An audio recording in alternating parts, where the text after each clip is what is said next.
রফিকুল ইসলাম মাদানী এবং আব্দুর রহিম আল মাদানী, ইনাদের ব্যাপারে আমার কিছু বক্তব্য আর কি। ইনারা যে একটা হুমকি দিলেন যে ঐক্যের ব্যাপারে যদি কেউ প্রতিবন্ধকতা হয়, সে পীর হোক যাই হোক, তাকে কঠোর অবস্থান নেওয়া হবে।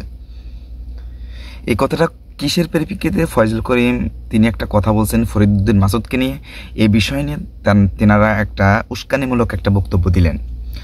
তো আমি বলবো যে ইসলামী আন্দোলন বাংলাদেশ যদি ঐক্যের ব্যাপারে প্রতিবন্ধক হয়, তো আপনারা ঐক্য কখন করতে আসছেন? আপনারা কাদের সাথে বা কোন সময়ের ঐক্যের ব্যাপারে তারা প্রতিবন্ধক?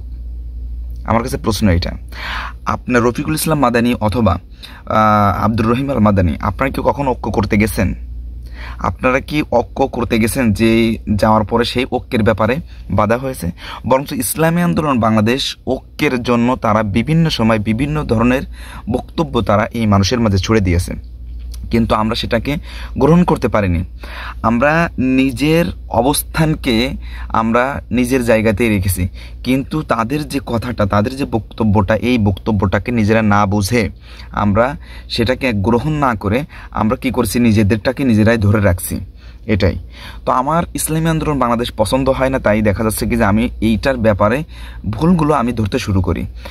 যদি এখন আমি এখানে আর একটা গন্ধ আমি দেখছি, সেটা হচ্ছে যে আব্দুর রহিম আল মাদানী সে ভাইরাল হওয়ার নেশায় দেখছে যে এরকম সময় যদি এরকম একটা বক্তব্য দেওয়া যায় তাহলে ভাইরাল হওয়া যাবে।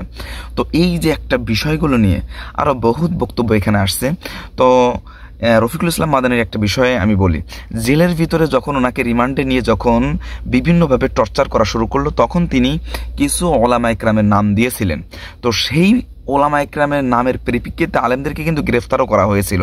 যদি ইসলামী আন্দোলন বাংলাদেশের যদি এই বক্তব্য যদি বর্তমানে দেওয়ার কারণে যদি তারা যদি রয়ের এজেন্ডায় যদি রূপ নিতে পারে, তাহলে আপনি যে আপনার একটা লিখনের মাধ্যমে যে আলেমদেরকে গ্রেফতার করা হয়েছে, তাহলে আপনিও তো একজন দোষী সাব্যস্ত হবেন। যে আপনার লেখার মাধ্যমে আপনার যে তদন্ত বা আপনার কাছ থেকে রিমান্ডের মাধ্যমে যে সমস্ত তথ্যগুলো বের হয়েছে, সেই তথ্য অনুযায়ী পরবর্তীতে আলেমদেরকে গ্রেফতার করা হয়েছে, তাহলে অবশ্যই আপনিও একজন কিন্তু দোষী সাব্যস্ত হবেন। দোষ যদি ধরা হয় তাহলে প্রত্যেকেরই কিন্তু দোষ আছে। কিন্তু এখন বর্তমানে আমার প্রশ্ন হচ্ছে যে আপনারা এই সময় কেন এই সমস্ত বিষয়গুলো নিয়ে এখন আলেমদের ভিতরে একটা দ্বন্দ্ব ফেসাদ সৃষ্টি করতেছেন? আপনারা কি জানেন যে বর্তমানে আপনাদের ভিতরে একটা দ্বন্দ্ব সৃষ্টি করতে পারলে যারা এখন রাজনৈতিকভাবে সামনের দিকে অগ্রসর হচ্ছে, তারাও চাচ্ছে যে ইসলামিক দলগুলো যেন কোনোভাবেই একত্রিত না হতে পারে। এরকম একটা সিস্টেমের ভিতরে রেখে তারা কিন্তু কোন জায়গায় আঘাত করলে ইসলামিক দলগুলোর ভিতরে দ্বন্দ্ব ফেসাদ সৃষ্টি হবে, ঠিক সেই জায়গায় আঘাত করে তারা কিন্তু নাচতেছে। তাদের কিন্তু সমস্ত রকম অপশন বন্ধ হয়ে গেছে। দেখুন, যারা বর্তমানে রাজনৈতিক একটা বড় দল, তারা কিন্তু অলরেডি আনন্দ পাচ্ছে যে আপনারা, কারণ ইসলামিক কোনো দল কিন্তু এবার তারা নিচ্ছে না, তারা নিজেরাই এবার রাজনৈতিকভাবে সামনে অগ্রসর হচ্ছে। তো সেই ক্ষেত্রে যখন দেখবে যে ইসলামিক দলগুলোর ভিতরে এরকম ফাটল ধরতেছে, এরকম মতনৈক্য সৃষ্টি হচ্ছে, তখন তো তারা আরও বেশি আনন্দ পাবে। তো সেই জায়গা থেকে আমি বলবো যে এই মুহূর্তে এই সমস্ত রকমের কাদা ছোড়াছুড়ি বন্ধ করেন।